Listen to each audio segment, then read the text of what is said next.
3 ways to come up with an idea for a disruptive product. We'd all love to have that big idea that makes us rich. Imagine if you were the person who invented Velcro or Post-it notes.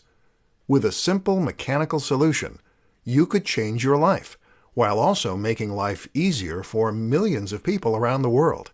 Not only would your own day-to-day life become much happier and easier, millions of dollars will do that, but you'd get to enjoy the incredible sense of accomplishment that only comes from doing it on your own. But can you force an idea to come? How do you encourage that spark of inspiration? Here are a few experiments you can use to trigger that next big idea. 1.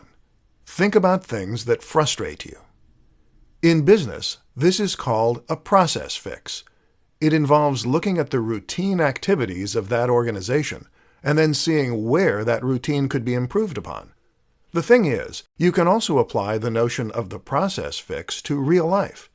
That might mean making it easier to open cans, making toothbrushes last longer, or defrosting the car more efficiently. In other words, ask yourself what you find to be regularly frustrating, and then challenge yourself to come up with a solution in product form. Chances are that if you could benefit from it, so too could other people. 2. Combine 2 useful products. They say there is no such thing as a completely novel idea. That instead, the closest thing is to combine 2 existing ideas into something new. Well, why not embrace that reality by simply combining 2 ideas you like into one new idea? You see tons of inventions that work this way and serve a dual purpose, thereby removing the need to order 2 separate items, and they're often very successful. 3. Go for the next big thing.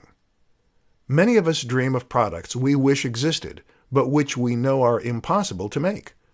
Often, a good way to come up with a great idea is to look at those ideas and then try to make them more realistic. How can you take an idea that's impossible and create the next best thing using the realistic resources you have available to you? Often what you'll find is that you can get much closer to fulfilling the original brief than you probably expected.